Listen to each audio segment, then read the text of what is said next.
Alright, here is my Google Gemini application output. So in that video, we deep diving that how to integrate Google Gemini in Flutter application. So don't skip that video and let's deep dive into that. Alright, so the first thing we need to install that necessary dependencies.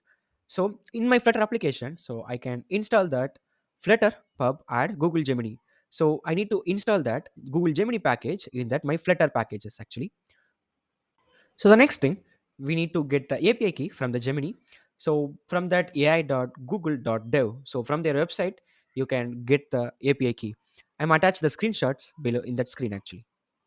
Once Google Gemini Flutter Pub installed in your Flutter application, so after that you need to import that package in your existing project. So after that you can initialize that your Gemini first instance actually.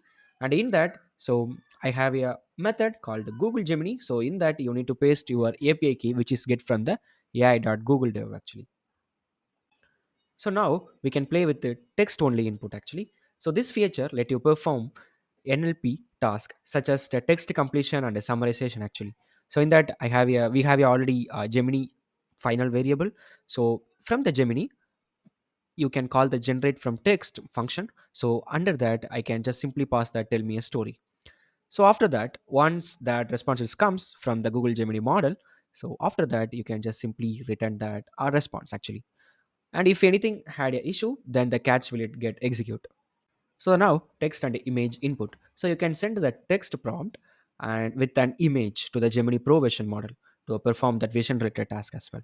For example, if you need to captioning that image or identifying that what's that image actually, so at that time you can use this method. We have a final Gemini variable, and in that Gemini generate from text and images function we have. Under that we have two variables, query and image. So in that query I can just simply pass that describe the picture and that image wise what I can read from that file system. So that image I can pass through that, and after that the Gemini Pro version model will it understand that picture and it will return the response actually. So once we get the response, we can just simply print the response. If anything had a issue, then the catch part will it execute actually. So the configuration level, it's an easy thing. Every prompt you need to send the model includes the parameter values that control how the model generates the response. The model can generate different results for the different parameter values actually. So in that, so that max output token is there, right? So in that specify the maximum number of tokens that can be generated in the response. A token approximately 4 characters, like 100 tokens correspond to roughly 6 to 80, 60 to 80 words actually. And the temperature controls the degree of randomness in the token selection. Lower temperature are good for prompts and that require a more deterministic or less open-ended response, while higher temperature could lead that diverse and creative results actually. And the top k parameters change the how model select the tokens for output, and top p parameter change the how model select the token for that output actually. And the stop finally that stop sequences. So to set the stop sequences to tell the model to stop generating the content, a stop sequence can any sequence of characters. Try to avoid that using sequence of character that may appear in the generated content actually. So this is what all you need to know in that configuration level.